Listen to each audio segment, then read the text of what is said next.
अध्याय 14 श्लोक संख्या 27। मैं पहले शब्दार्थ पढ़ूंगा, आप लोग मेरे पीछे दोहरा सकते हैं। ब्रह्मणः निराकार ब्रह्म ज्योति का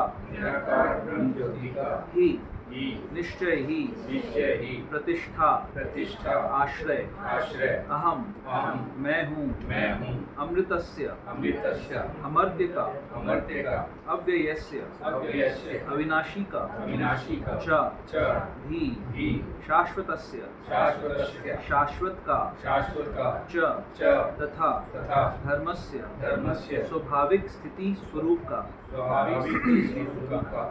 सुखस्य सुख का एकांतिकस्य चरम अंतिम च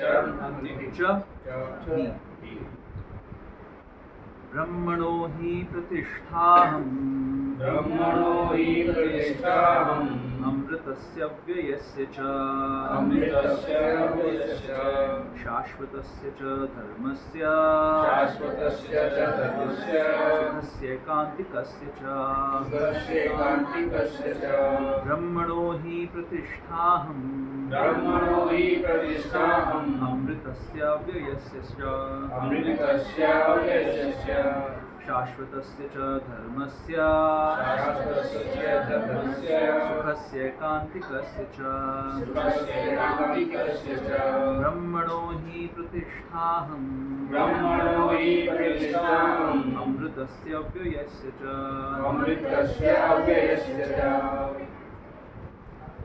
शाश्वतस्य च धर्मस्य सुखस्य एकांतिकस्य च। अनुवाद एवं तात्पर्य श्री प्रभुपाद के द्वारा। श्री प्रभुपाद की जय। और मैं ही उस निराकार ब्रह्म का आश्रय हूँ जो अमर्त्य अविनाशी तथा शाश्वत है और चरम सुख का स्वाभाविक पद है। तात्पर्य ब्रह्म का स्वरूप है अमरता, अविनाशिता, शाश्वतता तथा सुख। ब्रह्म तो दिव्य साक्षात्कार का शुभारंभ है। परमात्मा इस दिव्य साक्षात्कार की मध्य या द्वितीय अवस्था है और भगवान परम सत्य के चरम साक्षात्कार हैं। अतएव परमात्मा तथा निराकार ब्रह्म दोनों ही परम पुरुष के भीतर रहते हैं। 7वें अध्याय में बताया जा चुका है कि प्रकृति परमेश्वर की अपरा शक्ति की अभिव्यक्ति है। भगवान इस अपरा प्रकृति में परा प्रकृति को गर्भस्थ करते हैं और भौतिक प्रकृति के लिए यह आध्यात्मिक स्पर्श है। जब इस प्रकृति द्वारा बद्ध जीव आध्यात्मिक ज्ञान का अनुशीलन करना प्रारंभ करता है तो वह इस भौतिक जगत के पद से ऊपर उठने लगता है और क्रमशः परमेश्वर के ब्रह्मबोध तक उठ जाता है। ब्रह्मबोध की प्राप्ति आत्म साक्षात्कार की दिशा में प्रथम अवस्था है। इस अवस्था में ब्रह्मभूत व्यक्ति भौतिक पद को पार कर जाता है, लेकिन वह ब्रह्म साक्षात्कार में पूर्णता प्राप्त नहीं कर पाता। यदि वह चाहे तो इस ब्रह्म पद पर बना रह सकता है और धीरे धीरे परमात्मा के साक्षात्कार को और फिर भगवान के साक्षात्कार को प्राप्त हो सकता है। वैदिक साहित्य में इसके उदाहरण भरे पड़े हैं। चारों कुमार पहले निराकार ब्रह्म में स्थित थे, लेकिन क्रमशः वे भक्ति पद तक उठ गए। जो व्यक्ति निराकार ब्रह्म पद से ऊपर नहीं उठ पाता, उसके नीचे गिरने का डर बना रहता है। श्रीमद् भागवत में कहा गया है कि भले ही कोई निराकार ब्रह्म की अवस्था को प्राप्त कर ले, किंतु इससे ऊपर उठे बिना तथा परम पुरुष के विषय में सूचना प्राप्त किए बिना उसकी बुद्धि विमल नहीं हो पाती। अतएव ब्रह्म पद तक उठ जाने के बाद भी यदि भगवान की भक्ति नहीं की जाती तो नीचे गिरने का भय बना रहता है। वैदिक भाषा में यह भी कहा गया है, रसो वैसा रसम ही एवायम लब्धावनंदी भवति। रस के आगार भगवान श्री कृष्ण को जान लेने पर मनुष्य वास्तव में दिव्य आनंदमय हो जाता है। तैत्तिरीय उपनिषद 2.7.1। परमेश्वर छहों ऐश्वर्यों से पूर्ण है और जब भक्त निकट पहुंचता है तो इन 6 ऐश्वर्यों का आदान प्रदान होता है। राजा का सेवक लगभग राजा के ही समान पद का भोग करता है। इस प्रकार के शाश्वत सुख, अविनाशी सुख तथा शाश्वत जीवन भक्ति के साथ साथ चलते हैं। अतएव भक्ति में ब्रह्म साक्षात्कार या शाश्वतता या अमरता सम्मिलित रहते हैं। भक्ति में प्रवृत्त व्यक्ति में ये पहले से ही प्राप्त रहते हैं। जीव यद्यपि स्वभाव से ब्रह्म होता है, लेकिन उसमें भौतिक जगत पर प्रभुत्व जताने की इच्छा रहती है, जिसके कारण वह नीचे गिरता है। अपनी स्वाभाविक स्थिति में जीव तीनों गुणों से परे होता है, लेकिन प्रकृति के संसर्ग से वह अपने को तीनों गुणों रजो, सतो, रजो तथा तमोगुण में बांध लेता है। इन्हीं तीनों गुणों के संसर्ग के कारण उसमें भौतिक जगत पर प्रभुत्व जताने की इच्छा होती है। पूर्ण कृष्ण भावनामृत में भक्ति में प्रवृत्त होने पर वह तुरंत दिव्य पद को प्राप्त होता है और उसमें प्रकृति को वश में करने की जो अवैध इच्छा है वह दूर हो जाती है। अतएव भक्तों की संगति करके भक्ति की 9 विधियों श्रवण, कीर्तन, स्मरण आदि का अभ्यास करना चाहिए। धीरे धीरे ऐसी संगति से तथा गुरु के प्रभाव से मनुष्य को की प्रभुता जताने वाली इच्छा समाप्त हो जाएगी और वह भगवान की दिव्य प्रेम भक्ति में दृढ़ता पूर्वक स्थित हो सकेगा। इस विधि की संस्तुति इस अध्याय के 22वें श्लोक से लेकर इस अंतिम श्लोक तक की गई है। भगवान की भक्ति अतीव सरल है। मनुष्य को चाहिए कि भगवान की सेवा में लगे, शिव विग्रहों को अर्पित भोजन का उच्चिष्ट खाए, भगवान के चरण कमलों पर चढ़ाए गए पुष्पों की सुगंध सूंघे, भगवान के लीला स्थलियों का दर्शन करे, भगवान के विभिन्न कार्यकलापों और उनके भक्तों के साथ प्रेम विनिमय के बारे में पढ़े, सदा हरे कृष्ण कृष्ण कृष्ण हरे हरे, हरे राम राम राम हरे हरे इस महामंत्र की दिव्य ध्वनि का कीर्तन करे और भगवान तथा उनके भक्तों के आविर्भाव तथा तिरोधानों को मनाने वाले दिनों में उपवास करे। ऐसा करने से मनुष्य समस्त भौतिक गतिविधियों से विरक्त हो जाएगा। इस प्रकार जो व्यक्ति अपने को ब्रह्म ज्योति या ब्रह्म बोध के विभिन्न प्रकारों से में स्थित कर सकता है, वह गुणात्मक रूप में भगवान के तुल्य है। इस प्रकार श्रीमद् भगवद गीता के 14वें अध्याय प्रकृति के 3 गुण का भक्ति वेदांत तात्पर्य पूर्ण हुआ।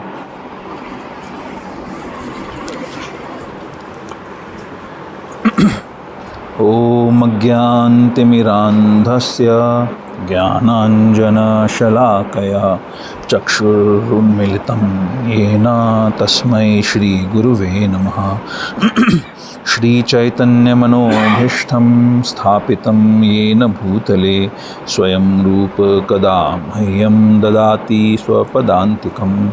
वन्देऽहं श्रीगुरोः श्रीयुतपदकमलं श्रीगुरुन् वैष्णवांश्च श्रीरूपं साग्रजातं सहगं रघुनाथान्वितं तं सजीवं साद्वैतं सावधूतं परिजनसहितं कृष्णचैतन्यदेवं श्रीराधा कृष्णपादान् सहगं ललिता श्रीविशाखान्वितांश्च।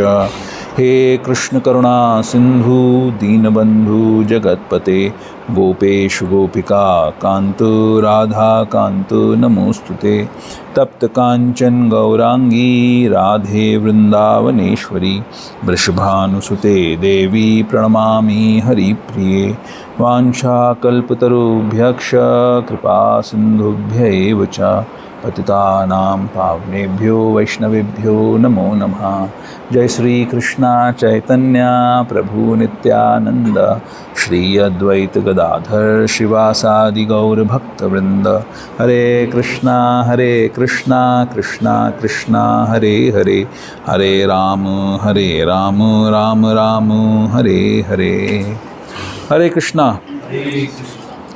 तो सुंदर श्लोक है, बहुत सारी इंटरेस्टिंग चीज़ें हैं। प्रभुपाद ने तात्पर्य के अंदर पूरी ही कहानी कह दी है एक तरीके से। ब्रह्मणो ही प्रतिष्ठाहम अमृतस्य अव्ययस्य च शाश्वतस्य च धर्मस्य सुखस्य कांतिकस्य च। तो आज के श्लोक की चर्चा करने से पहले थोड़ी सी भूमिका हमेशा की तरह कि हम क्या डिस्कस कर रहे हैं, क्यों डिस्कस कर रहे हैं।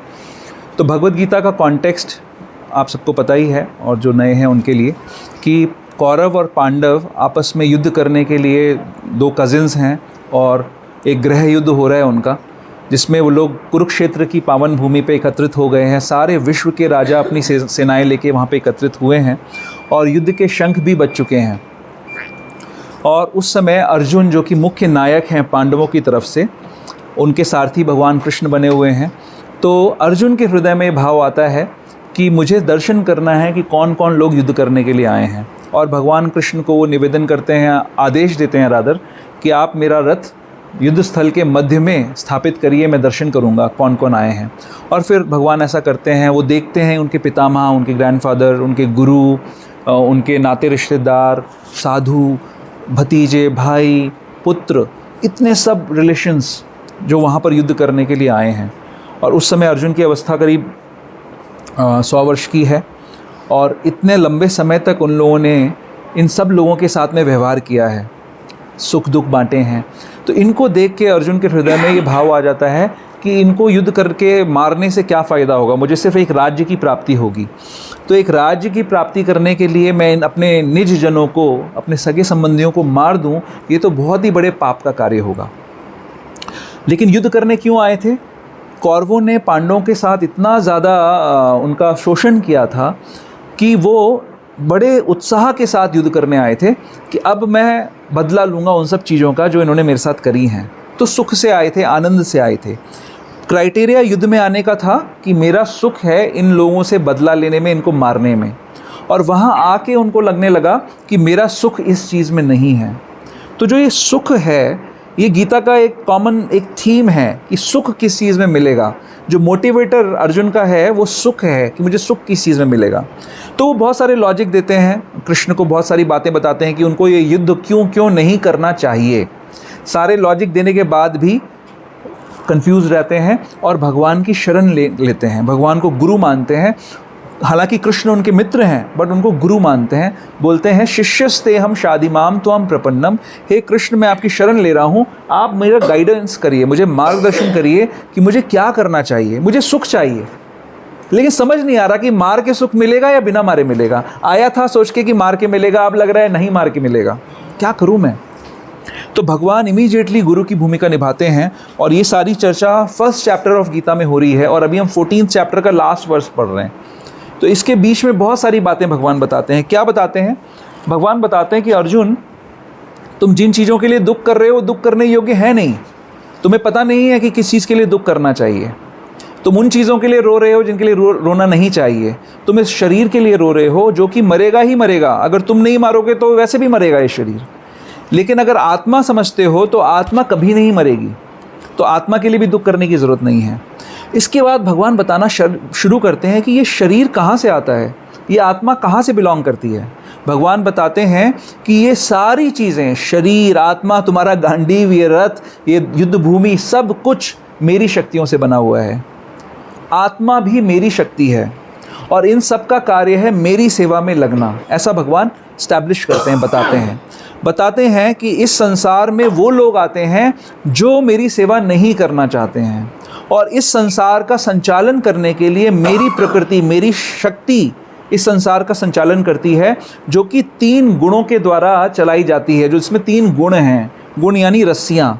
इस संसार में सब कुछ कार्य करने के लिए 3 रस्सियाँ हैं जिनमें बांध के मैं हर किसी से सब कुछ कराता हूँ, ऐसा भगवान बताते हैं। और वो शक्तियों को आप पार पाना किसी के लिए संभव नहीं है क्योंकि वो मेरी शक्ति हैं। लेकिन अगर कोई व्यक्ति मेरी शरण ग्रहण कर ले तो उससे पार पा सकते हैं। फिर भगवान बताते हैं कि कौन कौन से लोग हैं जो भगवान की शरण ग्रहण करते हैं और इन त्रिगुणमयी प्रकृति है उससे निकल जाते हैं। कौन से लोग हैं जो उस शरण को ग्रहण नहीं करते। शरण ग्रहण करने की क्या क्या तरीके हैं, क्या क्या विधियां हैं, उन लोगों के क्या सिम्टम्स होते हैं, ये सारी चर्चा भगवान बताते हैं। इसके बाद ये सारी चर्चा करते हुए कैसे सेवा करनी है, भगवान को कैसे ऑफ़र करना है हर कुछ, ये सब चर्चा करते करते ये 14th चैप्टर पे हम पहुंच जाते हैं। और 14th चैप्टर की शुरुआत में भगवान डिक्लेयर कर रहे हैं कि अर्जुन, अब मैं तुम्हें कुछ ऐसी चीज़ बताने वाला हूँ जो कि अभी तक मैंने नहीं बताई और सबसे उत्तम ज्ञान है, परम उत्तमम, टॉप मोस्ट नॉलेज अब मैं तुम्हें रिवील कर रहा हूँ। जबकि पहले 13 चैप्टर्स के अंदर बहुत सारी बातें भगवान ने विशेष बताई हैं। तो क्या ऐसी चीज़ बता रहे हैं भगवान? तो इस चैप्टर के अंदर भगवान बताते हैं कि किस प्रकार से ये 3 प्रकृति के जो गुण हैं ये हमें बांधते हैं, किस प्रकार से वो हमें कंट्रोल करते हैं और इन गुणों के चक्कर से हम कैसे बच सकते हैं।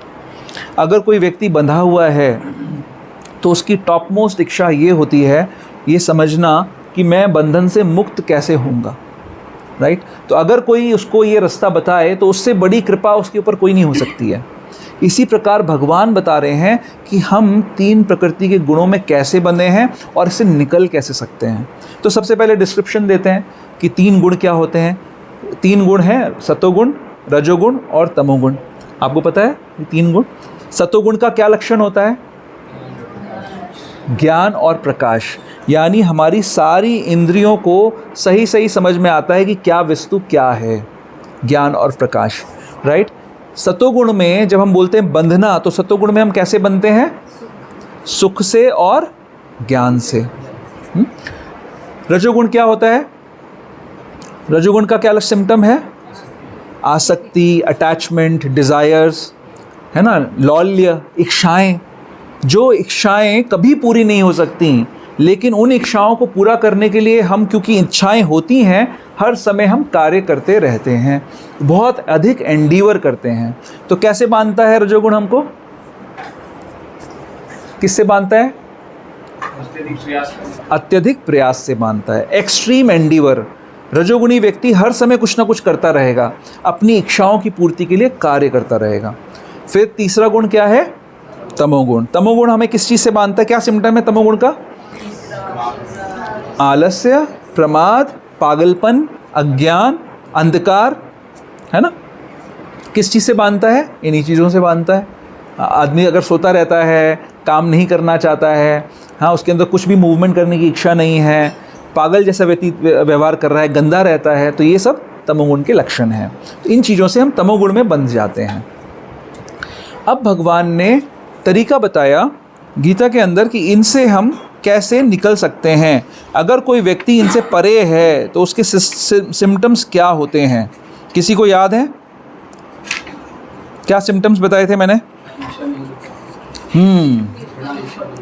घृणा, ईर्ष्या नहीं करता। घृणा, ईर्ष्या नहीं करता। और सोना और पत्थर उसके लिए एक समान। नहीं, ये दूसरी चीज़ है। अभी मैं बात कर रहा हूँ कि हम इसको डिवाइड करते हैं। मैं अपने क्वेश्चन को रीफ्रेज कर रहा हूँ कि हम खुद कैसे पहचानेंगे कि हम गुणों से परे हैं कि नहीं हैं। हम ठीक है, उसमें 5 चीज़ें थी।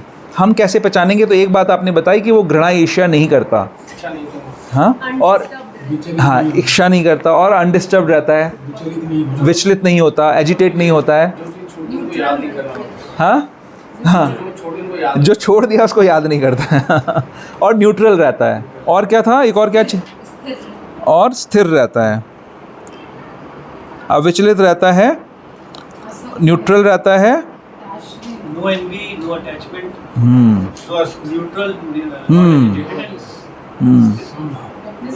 एक्ट नहीं करना, निश्चल रहता है, और अविचलित रहता है, और उदासीन रहता है। ठीक है, ये 5 चीज़ें हो गई। फिर हमने डिस्कस किया था कि अगर किसी और व्यक्ति कोई हमें देखे और वो पहचानना चाहे कि हमारे अंदर ये गुण हैं कि नहीं, तो हमारा व्यवहार देखकर कोई कैसे पहचानेगा?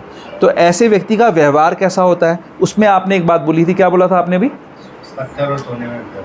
हाँ, ये बात रोजी को एकदम सही लग गई है कि पत्थर और सोने, आपके पास जो सोना हो उसमें कोई फ़र्क नहीं, वो आप मुझे दे दो, मेरे पास जो पत्थर है वो आप ले लो, क्योंकि कोई फ़र्क तो है नहीं है यही है इसकी अंडरस्टैंडिंग। हाँ, क्या है? मोदी जी ने मना कर दिया। अभी तो मोदी जी ने भी मना कर दिया सोना लेने के लिए। मान अपमान में कोई भेद नहीं करता, और उसको मोह नहीं होता, सुख दुख में समान रहता है, और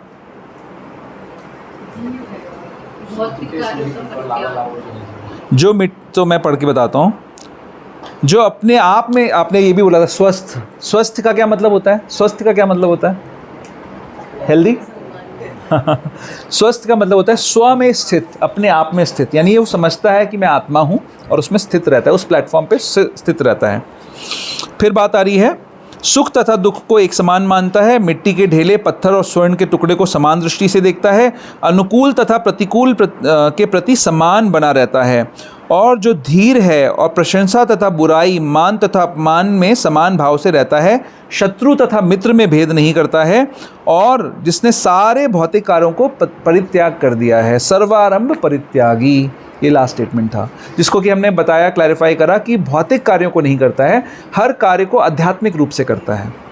तो वो निष्क्रिय नहीं होता है, लेकिन एक्टिव रहता है। ठीक है, तो यहाँ पर अर्जुन ने 3 प्रश्न पूछे कि भाई हम कैसे वो व्यक्ति खुद समझे कि वो गुणातीत है, कैसे दूसरे समझें कि वो गुणातीत है, और तीसरा इन गुणों को कैसे लांघा जा सकता है। तो पिछले हफ्ते जो हमने चर्चा करी थी उसमें हमने इस बात को डिस्कस करा था कि कैसे गुणों को लांघा जा सकता है। तो क्या है, उसको कैसे लांघेंगे गुणों को? गुणातीत कैसे होंगे? भक्ति से। बट कैसी भक्ति? क्वालिफायर्स थे उसमें कुछ। लेजिटिमेट अव्यभिचारिणी, अव्यभिचारिणी सिमिलर वर्ड है। अव्यभिचारिणी का मतलब है कि एक निष्ठ भगवान की भक्ति, कृष्ण की भक्ति करने पर यो मामचा यो अव्यभिचारेण भक्ति योगेन सेवते, भक्ति योग के द्वारा सेवा करता है, सगुणान समतीत इत्यान ब्रह्म भूयाय कल्पते, वैसा व्यक्ति ब्रह्म में स्थित हो जाता है। ऐसा व्यक्ति को ब्रह्म में स्थित होने का मौका मिलता है। तो इसके तात्पर्य में एक बहुत इम्पॉर्टेंट डिस्कशन था। प्रभुपाद जी ने इसके तात्पर्य को इम्पॉर्टेंट पार्ट, बहुत बड़ी एक डिस्कशन करी थी। किसी को ध्यान है क्या? इस श्लोक के तात्पर्य में प्रभुपाद जी ने बहुत मेजर पार्ट ऑफ द तात्पर्य एक विशेष बात को डिस्कस करने में लगाया था। किसी को याद है क्या चीज़ थी? ब्रह्म भूयाय कल्पते का क्या मतलब है? ब्रह्म भूयाय मतलब वो ब्रह्म में स्थित हो जाता है। इस बात को डिस्कस किया गया था, है ना? क्या था इसमें, क्या इम्प्लीकेशन है इस चीज़ का? ब्रह्म कौन है? ब्रह्म यानी गुणातीत है, गुणों से परे है ना? वो गुणों में बंधा हुआ नहीं, खुल गया है। बट वो ब्रह्म कौन है? क्या वो ब्रह्म निराकार ब्रह्म है और उसमें मिल जाता है, अपनी आइडेंटिटी लूज कर जाता है? यही बात प्रभुपाद ने क्लैरिफाई करी थी कि जब हम ब्रह्म भूयाय कल्पते बोलते हैं तो लोगों की मिसअंडरस्टैंडिंग ये होती है कि हम भगवान बन जाएंगे, हम स्वयं भगवान हो जाएंगे, हम उस निराकार ब्रह्म में मिल जाएंगे, अपनी आइडेंटिटी लूज कर जाएंगे, वो ब्रह्म भी भगवान है, मैं भी भगवान बन जाऊंगा।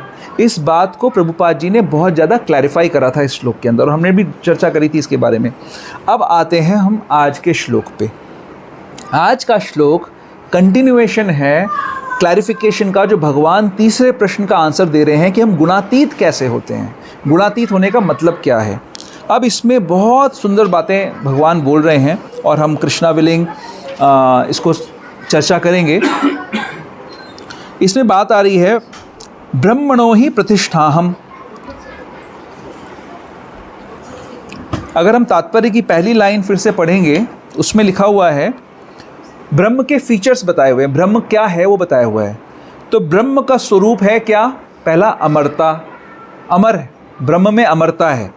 फिर क्या है? अविनाशिता, नाश नहीं होगा। फिर शाश्वतता, शाश्वत यानी हमेशा है, इटर्नल है। और तथा सुख, ये 4 फीचर्स हैं ब्रह्म के अंदर। अब मैं आप लोगों को भागवत का एक प्रमाण बताता हूँ। ब्रह्मा जी और देवता लोग, जब भगवान का प्राकट्य होने वाला है, भगवान देवकी के गर्भ में आ चुके हैं, तो देवता लोग उनकी प्रार्थना करने के लिए कंस के कारागार में जाते हैं और प्रार्थना करते हैं। और उस प्रार्थना में वो एक श्लोक बोलते हैं।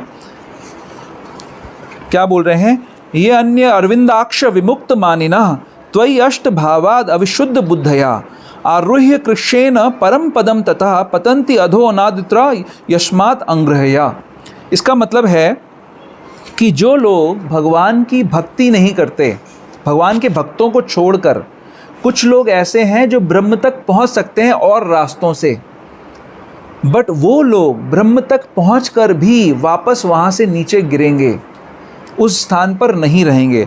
एग्जैक्टली इसमें ये बोल रहे हैं कि हे कमल नयन भगवान, जो अभक्त हैं और वो कड़ी तपस्या कर कर, त्याग कर कर, तपस्याओं को कर कर परम पद को प्राप्त कर लेते हैं, ब्रह्म तक पहुंच जाते हैं, और वो ऐसा सोचते हैं कि हमें हाईएस्ट चीज़ मिल गई, टॉप मोस्ट चीज़ मिल गई और हम अब मुक्त हो गए। बट उनकी जो बुद्धि है वो प्योर नहीं है, वो इम्प्योर है। वो अपनी उस परम पद से नीचे गिरेंगे और उनकी जो इमेजिन सुपीरियॉरिटी है, जो इमेजिनेशन में वो लोग सोच रहे हैं कि हम सबसे ऊपर पहुंच गए हैं, वो जब तक आपके चरणों का आश्रय नहीं लेंगे वो नीचे आ जाएंगे। इस प्रकार से इसमें बताया गया है। अब ये भागवत का प्रमाण है ना, भागवत बता रहा हूँ मैं आपको। और यहाँ पर गीता का 10.2.32, और यहाँ पर गीता में भगवान कह रहे हैं, स्वयं भगवान कह रहे हैं, ये देवता लोग कह रहे हैं और यहाँ पे भगवान ये कह रहे हैं कि जो ब्रह्म है ब्रह्मणो ही प्रतिष्ठाहम अमृतस्य अव्ययस्य च, वो अमृत है, वहाँ से आप, और वहाँ पे परम सुख है। हाँ, सुखस्य एकांतिकस्य, एकांतिक सुख, अल्टीमेट सुख है वहाँ पर। लेकिन अगर ब्रह्म के पद से गिर जाएंगे, ब्रह्म में आकर गिर जाएंगे, तो ये कैसे कॉन्ट्रडिक्शन है ना दोनों बातों में, कैसे समझें इस चीज़ को। अब इसीलिए यहाँ पर भगवान एक शब्द यूज़ कर रहे हैं, ब्रह्मणो ही प्रतिष्ठाहम, ब्रह्म मुझ में स्थित है। भगवान कह रहे हैं ब्रह्म मुझ में स्थित है। प्रतिष्ठा का एक और अर्थ होता है परिपूर्णता, ब्रह्म की परिपूर्णता मुझ में है। तो इन दोनों बातों का रिकन्सिलेशन आप लोगों को समझ में आ रही है चर्चा? हाँ, तो इन दोनों बातों का रिकन्सिलेशन क्या है? ब्रह्म तक पहुंचना, ब्रह्म यानी जो भगवान के दिव्य शरीर से जो कांति निकलती है, वो ब्रह्म की टॉप मोस्ट स्टेज नहीं है। जैसे अर्जुन कहते हैं परब्रह्म परम धाम पवित्रम परमम पुमान, इसमें अर्जुन बोल रहे हैं गीता में ही पहले एक अध्याय के अंदर कि भगवान आप परम ब्रह्म हैं। तो भगवान कौन हुए? ब्रह्म हुए कि नहीं हुए? परम ब्रह्म हो गए। हम कौन है? जीवात्मा कौन है? हम ब्रह्म हैं। और भगवान का जो दिव्य शरीर से दिव्य कांति निकल रही है वो क्या है? वो भी ब्रह्म है। वो क्या श्लोक है? भागवतम में आता है 2nd चैप्टर के अंदर, वदन्ति तत्तत् विदस्तत्वम यद ज्ञानम अव्ययम, वदन्ति तत्तत् विदस्तत्वम यत ज्ञानम अव्ययम ब्रह्मेति परमात्मेति भगवानिति शब्दते। प्रभुपाद जी इसमें एक लाइन में बता रहे हैं कि पहली अवस्था ब्रह्म की है कि आप ब्रह्म ज्योति में पहुंच जाएंगे। वो ब्रह्म ज्योति क्या है? भगवान के दिव्य शरीर से निकली हुई कांति है। उसके अंदर ब्रह्म का परफेक्शन नहीं है। ये बात जो यहाँ पर भगवान कह रहे हैं कि वो जो परम सुख है, शाश्वत है और सुख एकांतिकस्य है, वो आपको टॉप मोस्ट लेवल ऑफ ब्रह्म में मिल सकता है। वो कब मिलेगा? जब आप ब्रह्म से परमात्मा की स्टेज पर, परमात्मा से भगवान की स्टेज पर पहुँचोगे, तब ये सुख की प्राप्ति होगी। तो अब अगर हम इसको दोबारा पढ़ें, इसको ये ध्यान करके कि ब्रह्म की बात हो रही है, भगवान की बात हो रही है, तो ये सारी बातें ठीक हो सकती हैं। तो सारी बातें एकदम से सटीक बैठ जाएंगी। अगर हम सोचें कि भगवान की बात हो रही है और मैं ही उस निराकार ब्रह्म का आश्रय हूँ, कृष्ण कह रहे हैं मैं ही आश्रय हूँ, तो अमर्त्य मिल जाएगा। अमर्त्य क्या होता है? अमर्त्य किस चीज़ की बात है? हमने सुना है ना कि देवता लोग अमृत पाने की प्रयास करते हैं। देवता लोग अमर हैं हम कहते हैं। कैसी है उनकी अमरता? वो हमेशा अमर रहेंगे? उनकी अमरता टेम्पररी है। जब ये क्रिएशन में ब्रह्मा जी के एक दिन के अंदर 14 बार इंद्र बदल जाते हैं, जो एक मनवंतर पूरा होता है तो इंद्र भी बदल जाते हैं। तो ये 71 चतुर्युगी वाली अमरता है, एक मनवंतर की अमरता है। उसके बाद तो उनको भी शरीर छोड़ना पड़ेगा। यहाँ पर भगवान इस अमरता की बात नहीं कर रहे हैं। ये अमरता कैसी है? अमरता के साथ शब्द यूज हुआ है प्रतिष्ठाहम अमृतस्य अव्ययस्य च। अव्यय यानी व्यय मतलब खर्च हो जाने वाला। ऐसी अमरता जो कभी खर्च नहीं हो सकती, कभी ख़त्म नहीं होगी, वो अमरता कैसे मिलेगी? अब यहाँ पर इस श्लोक के अंदर बहुत इम्पॉर्टेंट एक जो रिलेटेड पॉइंट है वो है पर्सनलिज्म और इम्पर्सनलिज्म का। अगर हम थोड़ा सा पीछे जाएं और समझने का प्रयास करें कि जीव संसार में आया क्यों, जीव का पर्पज़ है, क्रिएशन का पर्पज़ है भगवान का आनंद। भगवान ने कहा एकोहम बहुश्याम, मैं एक हूँ, मैंने अपना विस्तार किया ताकि मैं आनंद का वर्धन कर सकूँ। यानी किसके लिए विस्तार किया? अपने आनंद को बढ़ाने के लिए मैंने जीवों को क्रिएट किया। इस जीव का पर्पज़ और भगवान के दिव्य धाम में यहाँ से 4 गुना जीव हैं। भौतिक जगत है और एक आध्यात्मिक जगत है। भौतिक जगत से 4 गुना जीव आध्यात्मिक जगत में हैं। और भौतिक जगत में कितने जीव हैं? अनंत, इनफाइनाइट है। और इनफाइनाइट का 4 टाइम्स कितना होगा? इनफाइनाइट ही होगा। हम अपनी भौतिक बुद्धि से कैलकुलेट नहीं कर सकते। तो वहाँ पर भगवान के धाम में जो जीव बैठे हैं वो भगवान के आनंद के लिए कार्य कर रहे हैं। जैसे हमारा शरीर, इस शरीर में जुड़े हुए हमारे अंग, इनका काम है हमारे शरीर की सेवा करना। ये जब शरीर की सेवा करते हैं तो इनको स्वाभाविक रूप से आनंद की प्राप्ति होती है और इनको सेवा करने के लिए कोई सैलरी की आवश्यकता नहीं होती है। हम जब नौकरी करने जाते हैं तो हम सैलरी के लिए नौकरी करते हैं, लेकिन शरीर के अंग शरीर की सेवा करने के लिए कोई सैलरी डिमांड नहीं करते। क्यों नहीं करते? क्योंकि उनको शरीर की सेवा करके शरीर को हृष्ट पृष्ठ रख के स्वतः ही आनंद मिल जाता है, सेटिस्फैक्शन मिल जाता है। जब हम ये हाथ मुंह को भोजन पवाता है तो वो शक्ति बनकर पूरे शरीर को हृष्ट पृष्ठ रखता है। इसी प्रकार हम सभी लोग भगवान के दिव्य शरीर का अंग हैं और ये जो अंग हैं जब कभी विद्रोह करते हैं भगवान से, जब कभी ये भगवान की सेवा नहीं करना चाहते हैं, तब इन अंगों को भगवान इस व्यवस्था में भेजते हैं, इस भौतिक जगत में भेजते हैं। तो क्या चाहता है ये जो अंग है, जो जीव है, वो क्या चाहता है? वो चाहता है कि मैं भगवान की सेवा ना करूं और खुद कुछ भोग करूं। जैसे कोई हाथ चाहे कि मैं मुंह को खाना ना खिलाऊं, खुद खा लूं। हाथ के अंदर कैपेबिलिटी नहीं है भोजन पाने की, उसको मुंह को ही भोजन देना पड़ेगा। इसी प्रकार एक जीव के अंदर ये कैपेबिलिटी नहीं है भोग भोगने की, उसको भगवान को ही भोग भोगाना पड़ेगा, भोग में सहयोग करना पड़ेगा, तब जाकर जीव को आनंद होगा। लेकिन क्योंकि ये हमारे अंदर ईर्ष्या आ जाती है, हम भगवान को सेवा नहीं करना चाहते, इस कारण से, इस ईर्ष्या के कारण से हम इस संसार में आते हैं। और इस संसार में भगवान अपनी शक्ति से हमें इतने सारे रिसोर्सेज देते हैं जहाँ पर हम ईश्वर की तरह एक्ट कर सकते हैं। जैसे आप अपनी कंपनी में, अगर आपकी नीचे टीम के अंदर कुछ लोग होंगे तो उनके ईश्वर फॉर द टाइम बीइंग आप ही हैं। आप ही उनका प्रमोशन देते हैं, आप ही उनका इंक्रीमेंट डिसाइड करते हैं, तो वो आपको ऐसे ही ट्रीट करते हैं, आपकी हाँ में हाँ मिलाते हैं, है ना। लेकिन आपके ऊपर भी एक ईश्वर बैठा हुआ है जो आपका बॉस है, उसके ऊपर भी कोई ईश्वर बैठा है जो उसका बॉस है। तो इस संसार में कोई एक ईश्वर नहीं है। इस दृष्टि से सब लोग ईश्वर बनना चाहते हैं, सब compete कर रहे हैं और हर ईश्वर के ऊपर एक ईश्वर बैठा हुआ आपको दिख जाएगा, क्योंकि हम सभी लोग जो टॉप मोस्ट ईश्वर है उसको भूल चुके हैं और ईश्वर बनने का प्रयास कर रहे हैं। तो असली ईश्वर के होते हुए खुद ईश्वर बनने का प्रयास करना, यही हमारी बीमारी है, यही हमारी, इसको हम ईर्ष्या कहते हैं, यही हमारी ईर्ष्या है।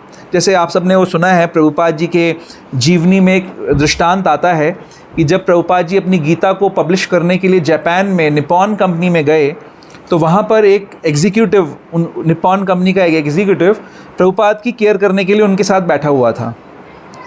तो उसके बाद काफ़ी सारे सीनियर एग्जीक्यूटिव्स आए और बहुत बड़ा, क्योंकि प्रभुपाद जी की जो बीबीटी है वो संसार की सबसे बड़ी आध्यात्मिक किताबों को पब्लिश करने वाली वो है, तो वो निपॉन कंपनी भी इंटरेस्टेड थी कि ये किताबें छपाई जाएं उनके द्वारा। तो वो लोग बिजनेस मैन की तरह डीलिंग करने के लिए आए, उनके टॉप मोस्ट एग्जीक्यूटिव्स वहाँ पर आए और सब ने अपना अपना विजिटिंग कार्ड जो होता है वो प्रभुपाद को दिया।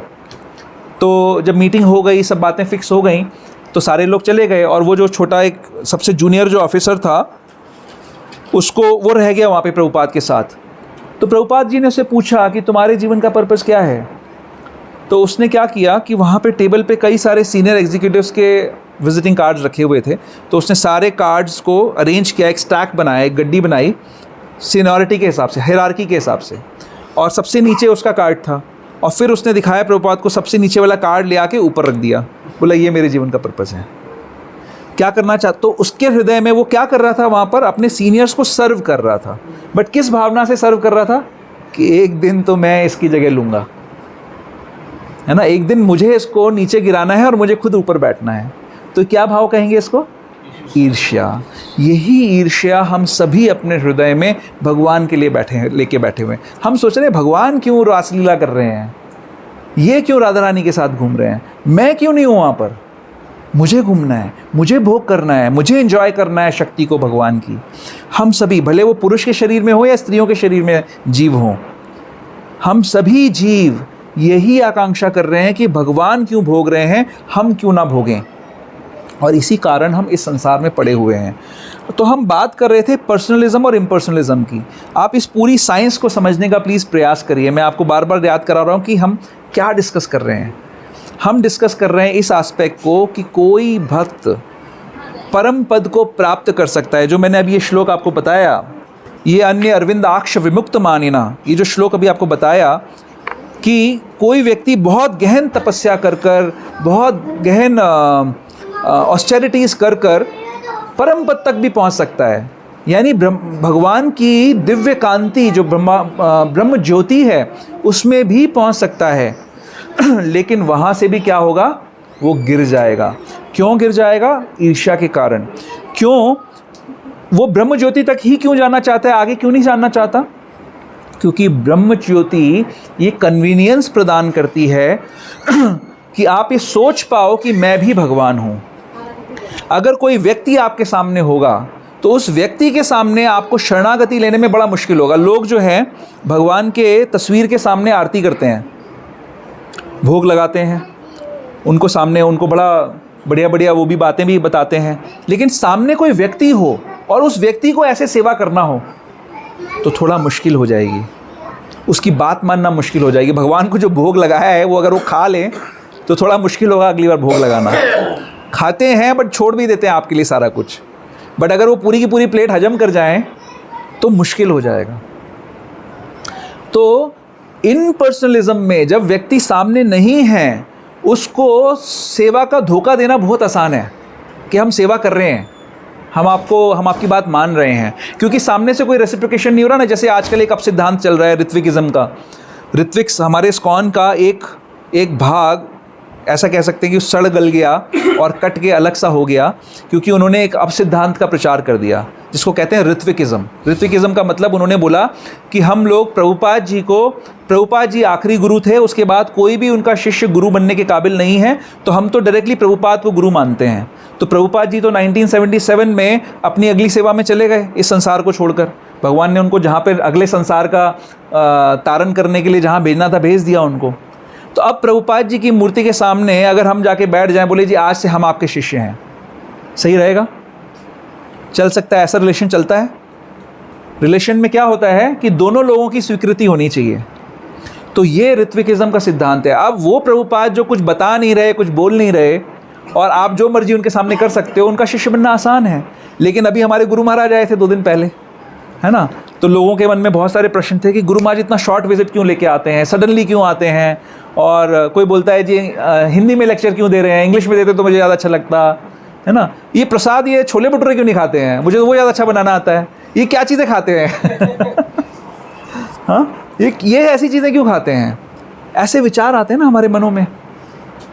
लेकिन सर्व कैसे करना पड़ा गुरु महाराज को? कौन सर्व कर पाया? जो वैसे सर्व करने के लिए तैयार है कि नहीं? अगर हम बोलें कि नहीं, हम गुरु महाराज को हम अपने तरीके से सर्व करेंगे, हम तो गुरु महाराज को रोज सोने के ग्लास में वो क्या देंगे, हाँ कुछ बढ़िया सी चीज़ बताओ। हाँ, ठंडाई पिलाएंगे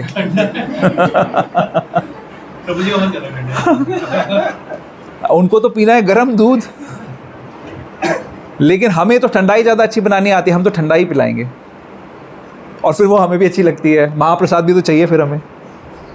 तो वो कोई लोग सर्व नहीं कर पाए या नहीं कर सकते जो अपनी मर्जी से सर्व करना चाहते हैं। कौन पास पहुंच पाया? जो उनकी मर्जी से उनको सर्व करना चाहता है। यहाँ पर बात है पर्सनलिज्म और इम्पर्सनलिज्म की। आपको एक व्यक्ति के सामने शरणागति लेनी है। यहाँ पर आप लोग मुझे ये माला पहनाते हैं, मैं तो किसी काबिल नहीं हूँ, लेकिन आके आप प्रणाम करते हैं, इस व्यासासन की गरिमा को समझते हुए आप प्रणाम करते हैं कि व्यास को रिप्रेजेंट कर रहा है कोई व्यक्ति, तो उसको हम प्रणाम कर रहे हैं।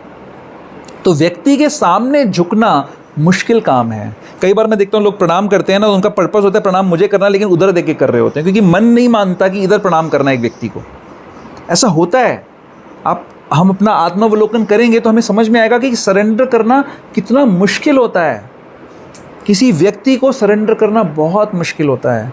इसीलिए सारे संसार में इम्पर्सनलिज्म चल रही है, क्योंकि जब आप इम्पर्सनलिस्ट हो जाओगे तो बहुत आसान है अपने आप को भी भगवान बताना। बहुत आसान है जी, वो परब्रह्म है, वो निराकार है, सब तरफ फैला हुआ है और मैं भी उसी का एक हिस्सा हूँ, मैं उसमें मिल गया तो मैं भी भगवान हो गया। बहुत कन्वीनियंट है भगवान बनना। लेकिन जब आपके सामने कृष्ण है तो कृष्ण तो आप नहीं बन जाओगे, आपकी आइडेंटिटी अलग है, उनकी आइडेंटिटी अलग है। आप कृष्ण के दास ही बन सकते हो, और अभी आप इतने नालायक हो कि आप दास भी नहीं बनना चाह रहे हो, अब बन भी नहीं सकते हो दास। ये पॉइंट बहुत इंपॉर्टेंट है इस पूरे डिस्कशन के अंदर, क्योंकि जब हम अभी इससे पहले श्लोक के अंदर हम जो बात कर रहे थे, क्या बात थी, क्या करना था, प्रोसेस क्या थी शरणागति की? अव्यभिचारिणी भक्ति, अव्यभिचारिणी भक्ति सेवते, ये बोला था ना। इसमें क्या है? माम चा यो अव्यभिचारेण भक्ति योगेन सेवते, भक्ति योगेन सेवते क्या मतलब है? ये एक डिस्कशन है, ये बेसिकली दो लोगों के बीच में आदान प्रदान है। भक्ति किसके बीच में होगी? आदान प्रदान किसके बीच में होगा? दो व्यक्तियों के बीच में होगा। कोई भी रिलेशनशिप होती है उसमें अलग अलग स्तर हो सकते हैं। जैसे एक रिलेशनशिप होती है एक दूसरे एक समान है ना। मित्र की रिलेशनशिप ऐसी है जिसमें हम एक समान हैं। बाकी सारी रिलेशनशिप्स में सुपीरियरिटी और इन्फीरियरिटी का कॉन्सेप्ट होता है। पिता पुत्र का रिलेशन कैसा है? समान है? नहीं। पति पत्नी का रिलेशन कैसा है? कैसा है? माताएं बताएं ज़रा मुझे। हाँ, सुपर है। ये इनकी शादी होने वाली है, इसलिए अभी तो इनको ऐसा बोलना पड़ेगा। हाँ भाई, कौन माता जी लोग जो सुन रहे हैं कितने कितने सालों से? हाँ हाँ, नहीं मैं टेस्ट की बात नहीं कर रहा हूँ, स्तर की बात। मैं स्तर की बात कर रहा हूँ। सुपीरियरिटी इन्फीरियरिटी है, इक्वालिटी है? हाँ, इक्वालिटी है। ठीक है, आपसे मैं उम्मीद नहीं कर रहा था। हाँ हाँ, और कुछ जो दीक्षित माता जी लोग हैं, हाँ, सुचित्रा राधा माता जी। सुपीरियरिटी और इन्फीरियरिटी, रामप्रिया देवी दासी, वैष्णवी अंतरंगा माता जी। बड़ा धीरे धीरे बोल रहे हैं, ये कंफर्म करें सुपीरियर मुंह से निकल ही नहीं रहा आवाज। जय लक्ष्मी प्रिया माता जी।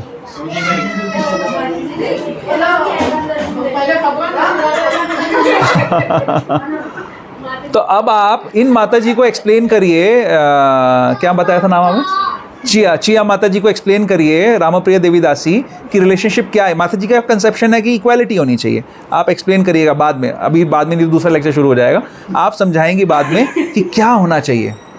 तो अगर ये मिसकंसेप्शन हो कि हाँ अरे ये तो रह गई रूपवती राधा माता जी, कौन सा रिलेशन होता है पति पत्नी के बीच में?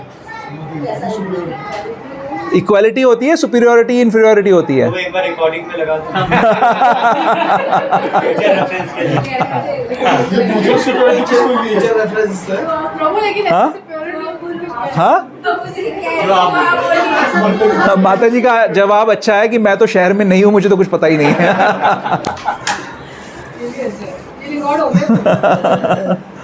मैं बोल रहा हूँ, मैं क्या बोलूँ? मैं प्रभु जी की बात मानूँ जो बोल रहे हैं इक्वालिटी होनी चाहिए, मैं कृष्ण की बात मानूँ जो बोल रहे हैं कि सुपीरियरिटी और इन्फीरियरिटी का कॉन्सेप्ट है। पति गुरु है, पत्नी फॉलोअर है। पति रिस्पॉन्सिबिलिटी ले रहा है पत्नी का तारण करने का। पत्नी अगर पति की सेवा करे, सिर्फ इस कार्य से उसको भगवत धाम मिल जाएगा। सिर्फ इतना करने से पति को बहुत कुछ करना पड़ेगा, बहुत पापड़ बेलने पड़ेंगे भगवत धाम जाने के लिए। हम तो निष्किंचन है, अभी उन्होंने बताया घर में आग लग गई है, हम तो क्या माता जी का टिकट पक्का है ना। बट हमें सत्य समझना पड़ेगा। हो सकता है अभी हमारी अंडरस्टैंडिंग उस लेवल पे ना हो। पॉइंट ये है कि हर रिलेशनशिप में, आदान प्रदान में, अभी लोग क्या सोच रहे हैं, भगवान और हम इक्वल हैं। ये जो टेंडेंसी है ना, आप समझिए कि हमारी वैदिक संस्कृति के अंदर तो ये सब लोग जानते थे कि पति पत्नी का क्या रिलेशन होता है, पिता पुत्र का क्या रिलेशन होता है। आजकल क्या बोलते हैं आप लोग, तो फिर भी बहुत सभ्य हैं। आपने ये बोला कि पिता पुत्र का यहाँ पर कोई कॉन्फ्लिक्ट नहीं था, सबने बोला पिता पुत्र का रिलेशन सुपीरियरिटी इन्फीरियरिटी का है। मैं पर्सनली ऐसे लोगों को जानता हूँ जो पिता पुत्र एक दूसरे के साथ गले में हाथ डाल के शराब पीते हैं और ये बोलते हैं कि हम तो इक्वल हैं, हम बराबर हैं, हम फ्रेंड्स हैं। आप लोग नहीं जानते ऐसे लोगों को? जानते हैं ऐसे लोगों को, हम सब देख रहे हैं ऐसे लोगों को। लेकिन इससे क्या नुकसान होगा हमारी कॉर्पोरेशंस में, हमारे मल्टीनेशनल ऑर्गेनाइजेशंस में। मैं जैसे पहले एक जो मेरा फर्स्ट जॉब था, वहाँ पर अपने बॉस को सर बोलना होता था, और उसके बाद मैंने जितनी भी कंपनियों में काम किया, क्योंकि सारी मल्टीनेशनल्स थी, वहाँ पे मुझे सिखाया गया कि सर मत बोलो, नाम से बोलो। सर बोलने की ज़रूरत नहीं है आपको। बॉस को सर नहीं बोला ना, sir is a designation. Sir नहीं बोल सकते आप उनका नाम लेके बुलाएंगे आप। किसी को श्रीमान सर का मतलब श्रीमान नहीं श्रीमान जी अब ना नहीं सर, ऐसा नहीं है सर, नहीं बोलना है। तो जो, क्योंकि समाज ये सिखा रहा है कि everything is equal, everything is one, क्योंकि समाज आज पूरा का पूरा इम्पर्सनलिस्ट हो चुका है, क्योंकि वहाँ पर इम्पर्सनलिज्म में कोई रिस्पॉन्सिबिलिटी नहीं है।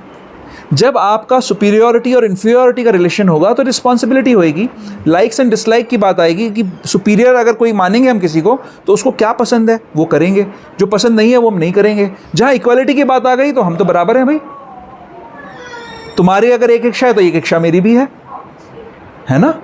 तो आप कैसे सर्व करोगे?